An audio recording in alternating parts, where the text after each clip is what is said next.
Maybe Ari, actually. Something mobile would be very nice. All right, guys. So you can see both teams heading down the mid lane. And right now, I'm seeing defensive postures. Just because we see Katarina splitting up towards the top. Right. And Ezra's splitting towards the bottom here. Defensive. So Insight have kind of given themselves a safe game all along. They can wait for polls whenever they want. What's it going to be coming in for, Keyd? I really like the fact that they have a Rise Katarina matchup, and we'll get that soon because we haven't seen it in a while. But their initiation is a Rupture, but then it's kind of just run in. No, they've actually, sorry, I interrupted you, but they're actually, looks like they're lane swapping Katarina to top and at least toward mid to not have Kat shut down by Rise. But so you mentioned what's sort of the key here for Keyd. And they're pretty much a late-game team. So they've got 2 true damage dealers in Olaf and Shogas. So they will always have a fair bit of burst that is hard to mitigate. So if they can find themselves a squishy champion without a Warmogs, they can put them down pretty quickly. Rise is just a great late-game, consistent team fight champion who, if you don't get rid of him right away, is going to kind of brutalize you, which is similar to how Katarina is going to function here from Insight, but Rise just puts out a bit more damage overall and pays for it with the fact that he has to, buy mana and have a different itemization sort of build. Can't just rush Warmogs and be a damage dealer. So they're going to be really big here. And I know we talked about Graves being huge for Keyd, being sort of their best player. The thing is, he's not as late game as someone like Olaf or Rise. See what they can do with that and how they mitigate the fact that happens with Graves. Looks like you were called the lane swap, right? Soul Silver will go top versus that Olaf, and Milan's Olaf, that is. And it looks like they could go for the pull here. They do get the blue, and they're going to be taking it. Cho'Gath on their side still looking for the smite. It's not going to be able to get into the bush. If they grab it in there, he's forced to walk in. This is looking bad for the flash over the wall. D-Slayer may go down, and he will for first blood going to Rafes. That was an excellent move in this ward right here. That is why they had that work so well for them. Even with Cho'Gath revealed by the offensive ward from Insight, that is a blue buff going. The first blood going down onto Kid Cudi, which is the real name of this Slayer, that Blitzcrank. Yep. And 400 gold for Graves, that does not suck. Looks like Sagas is in mid here on Ezreal. That's going to be SZ as Blitzcrank goes to meet him. So this is the second time in the tournament we've seen the double swap towards mid. Or the AD carry support swap. That is rather interesting because I don't think they can... Well, I mean, they can try for the fast push, and maybe they can get some hooks onto Rise, but Rise is not someone you really shut down by shoving to turret. He usually has the cooldowns and base damages to survive that. Soul Silver taking some damage up top. Oh my gosh, going in quite hard, but it's going to pack off. Yeah, so that's going to be actually a better lane for Olaf in general. I don't actually like the lane swap for Kat. I think he's had a very tough time fighting Olaf, and Elise would have been a little bit of a better matchup. Elise is an okay 1v2. She's okay there. Problem is, fighting Graves Taric is pretty brutal. Like, I just don't really like inside swaps here unless they can really crush this turret fast. Looks like Loop is trying to just act as he's going to place the ward, so they want to get as much damage on this turret as possible right here. They're playing the regular 2v1. Vulcan coming up top. It looks like they're trying to go in. They get the dazzle down bottom. We hear that, but Silver's kind of reading this one, and he feels like a little too much weird play by Milan here. And the cool thing that actually has been done here by Keyd is they put a pink ward in this tri-brush. He had the option to put down a sight ward, he didn't. He put down specifically a ward-killing ward, which tells me Cho'Gath will look for a gank in those 3 minutes while it's up, because they're looking to get rid of any defensive wards available. Those 3v1 ganks, rather, something you see quite early. That 3-minute mark was not hit by the junglers. Vulcan tried to hit it, but he got nothing from it. Still a little bit of damage onto Lekko bottom. And you're right, they're just keeping that up and strong. There's no reason they shouldn't. They have the armor from Shatter on Taric as well. And continuously pushing with those wards out. It looks like Vulcan's kind of just here in mid to stop the pressure on the mid turret. They have it down to about a 1/4 of health already. That is actually really, really wise. So I take back everything I said about that lane swap not going well. At least not losing much health.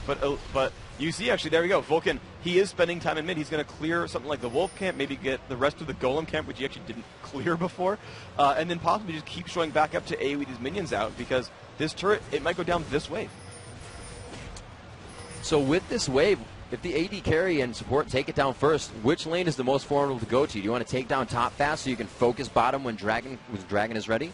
I think that's actually really wise. Yeah, getting rid of mid and bottom is pretty huge to make. And there we go. There's the lane swap coming back. Looks like Taric and Graves are looking for mid lane. Ezreal and Blitz have pulled back a little bit. This is very smart from Keyd to make sure they do not lose this mid turret, because that is a huge amount of positioning lost if they let this turret fall early. They are trying to get those wards down, making sure they don't come around the backside. Vulcan's still going for that camp as he was back and forth towards middle. So his jungle has been really slowed down right now. You see movement from Jarvan down bottom. There are no wards in those forward brush. And we're going to have to see if he can make something out of this.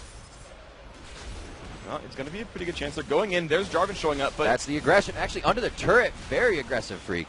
Yeah, got a bunch of damage there. Tarek is hard to dive, though. He did burn Shatter, but he still had 57 armor, which is something that Jarvan is going to have a hard time to deal with early on in this game. And with the self-heal and everything, ooh, actually, it looks like they're going for a fight up top. Oh, wow, he actually missed the axe, but going back in, gets the right ignite down. Mylon coming up with 2. Oh, 4 health.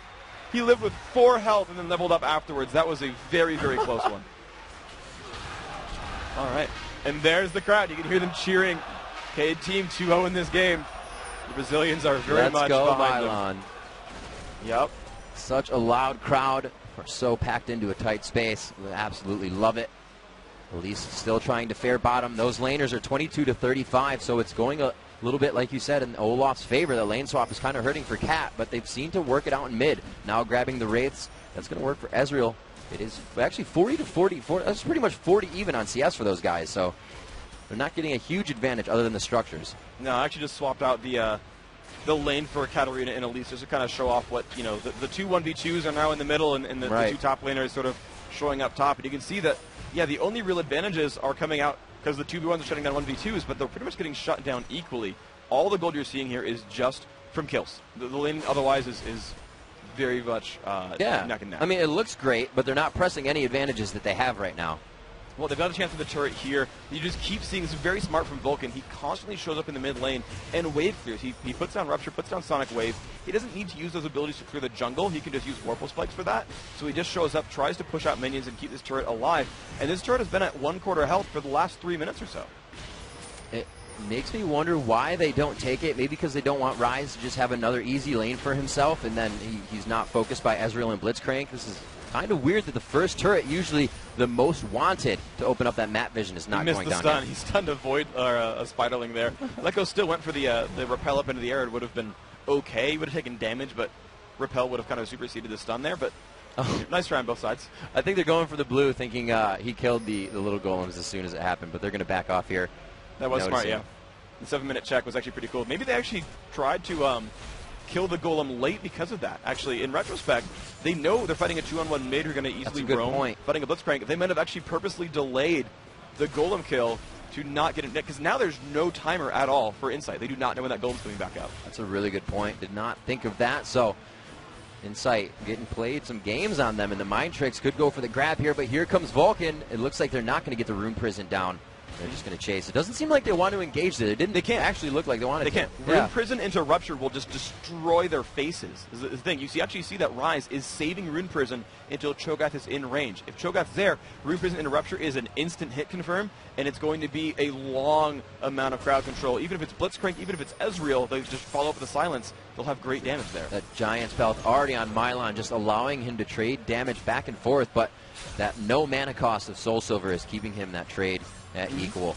They are just kind of pushing spells back and forth, and actually you see Olaf is maxing E because he just wants that huge spike of damage. Look at that health bar go down. Maxing that is really good for him. Well, when you buy a Giant's Belt first and it costs you your health to cast it, it's not going to be any problem whatsoever. Yep, exactly. Ezreal backing in mid, 74 CS there, so he's got a good 2,000 gold. We'll have to see what he puts on himself. Goes right for the BF sword. And that's against this Vampire Scepter right now of Graves. And Graves already bought. He's only got 1,000, so he's a little behind in damage. Looks like they may meet up now in mid, so we'll have to see if Ezreal can take advantage of that. Look at just Elise over Graves, too. Looks like she could just crush him. It's going to be pretty difficult. I mean, Elise realistically has levels. That's all you really need. Graves doesn't have any defensive stats. He's got that 45 magic resist or so that'll kind of grow with his passive, but no one here is able to tank up against Elise. No one has a magic resist stack, so no matter who she fights, they will get hurt.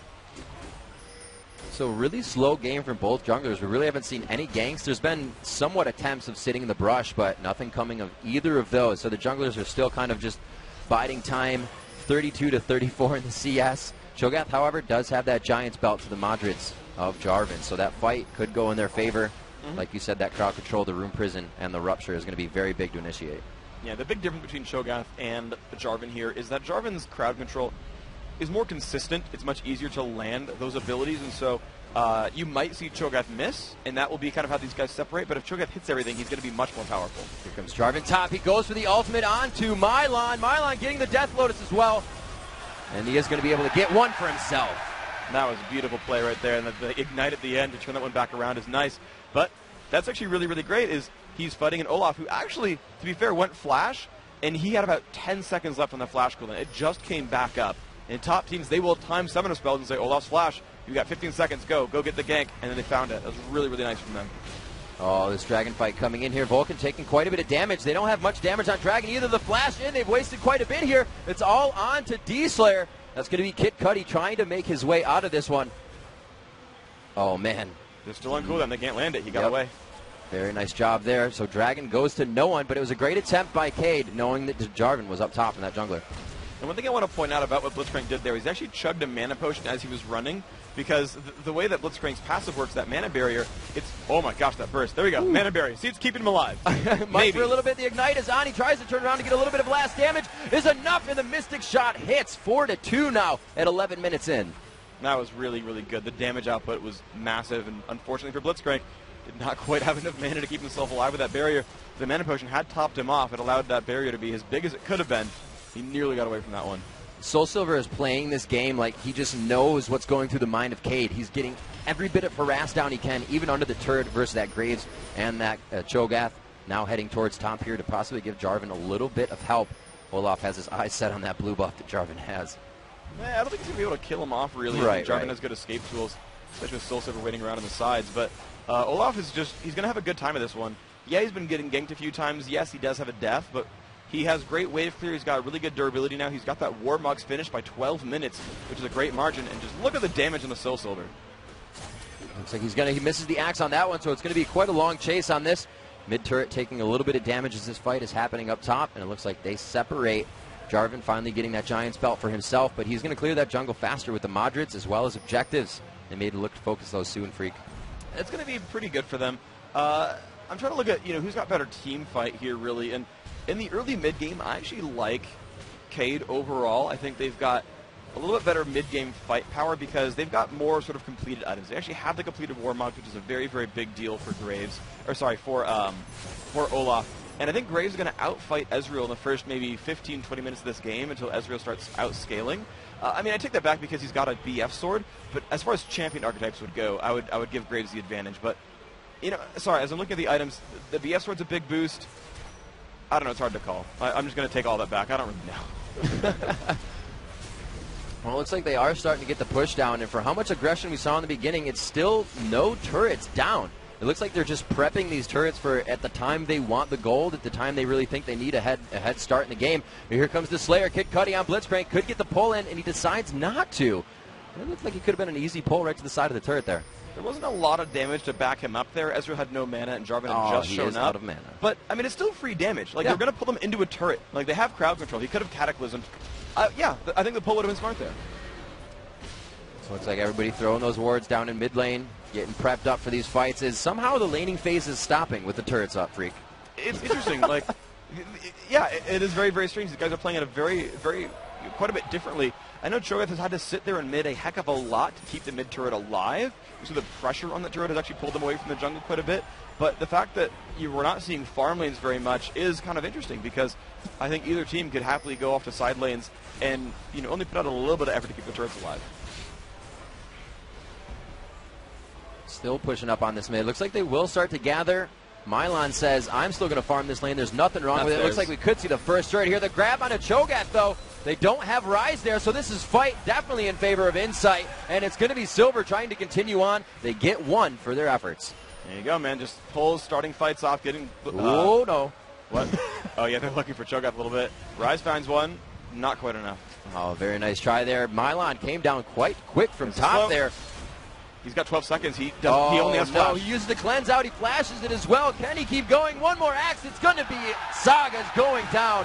A very nice job there as the rest of his team just backs it. They grab a turret, however, for all that time taken. That was nice, though, those kills. And that gives them a bit of map control. I really think they could go for Dragon off this. They're going to go for the turret instead. That's probably a smarter choice, actually, because turrets, they're just more vital, especially mid-lane turrets. They're so hard to get otherwise. That is perfect. That is the kind of thing you need as a team, is after you get a team fight win, you need to cement that advantage and pick something up. And for this, it's going to be a turret. Very good choice. Yeah, turret, way better choice. Dragon comes back. Take the turret now. And they always have the chance of falling back and getting that dragon at some other time when they win a team fight. Yeah. You don't always get opportunities to take a turret down. That actually depends on minion position. Dragons are kind of always available as long as they've spawned. Looks like Lecco getting a little aggressive here, but he does have Kid Cudi on the other side, and the ultimate Ragnarok thrown down on Mylon. He should be able to walk out of this for a second, but there could be another one. The rappel goes down. She is in spider form, so there's no more crowd control coming from that. They back off. They're really just aggressive on that free damage, and it might count for a dragon. And that exhaust came out a little bit too early. They still popped it while Olaf had his ultimate on, so it did not apply a slow. If he had waited 1 second, they might have been able to follow up with the slow there. Lecco playing some great D on this one, and they do grab the dragon. So it looks like they got the turret, but they will not get the dragon in the end. That was a very good dragon by them, though. The damage output they put onto Olaf, burning the Ragnarok, the summoners being down, that was just absolutely correct play by them. It was a very, very good hook, max range hook, and just burning guys' cooldowns, that's all you need sometimes. Back into the jungle. Looks like both teams have a little bit to work to do, clearing up their camps, getting a few more wards down. We can see more aggressive wards from Insight rather than Keyd at this point, right across that front line where they've taken down the turret to continue themselves vision. And like Freak said, we'll see a lot more of these lane wards coming in so you can understand the full positioning and where a team is trying to enter into jungles. Now Revolta getting his golem buff as well.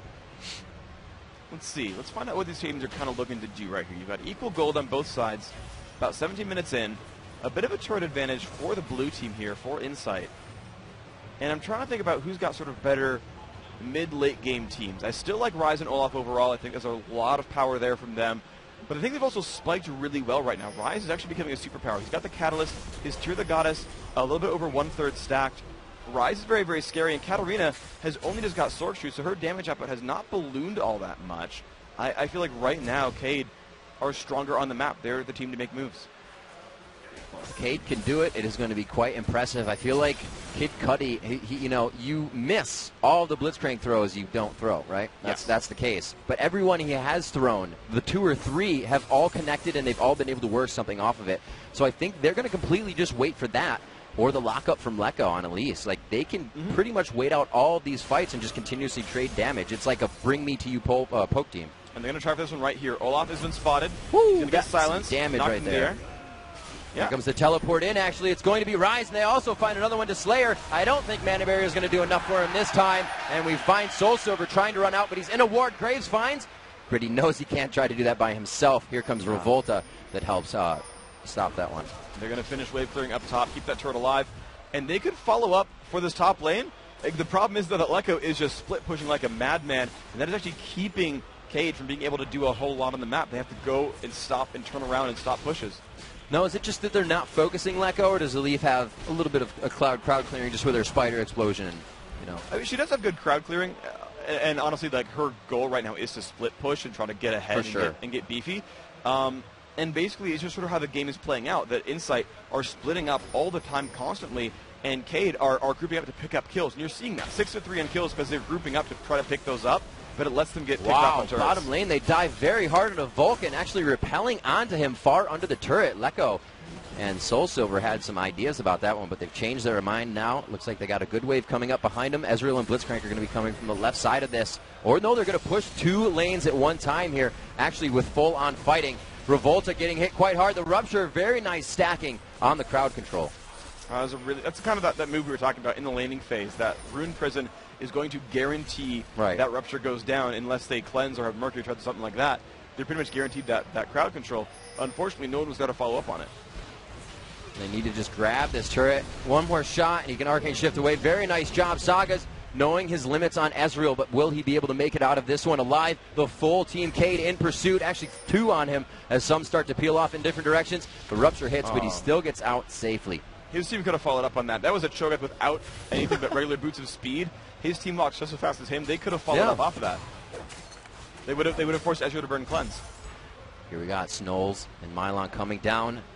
No wards, just complete knowledge of what's happening and not having vision of the other team. Says we need to push back. Insight playing very careful right now. They have great advantage on the map, pushing mid, pushing bottom. They're down 3 kills. The gold is pretty much even.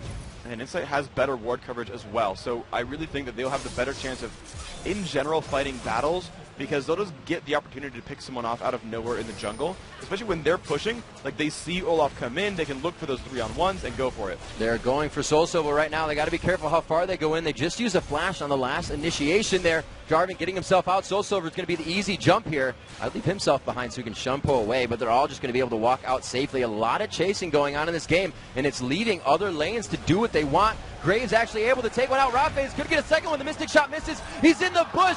No mana for either of them, though. Oh, my gosh. Saga's almost picking that one up, but as well as Rafa's, too. That was amazing. That was a straight on 1v2. They thought they could tower dive Graves, and the last flash at the end of that one, dodging a Mystic Shot. Very, very vital. He actually got into the brush as well, so that Ezreal could not follow up, take an extra turret shot as well. That was amazingly great mechanics. Super vital play, because that would be a turret and an inhibitor turret, because they could not back bottom. They were in an engagement. Absolutely, and a kill on top of that, of course, as well. So beautiful play by Graves made that one a great situation instead of a very, very, very bad one. So Rafa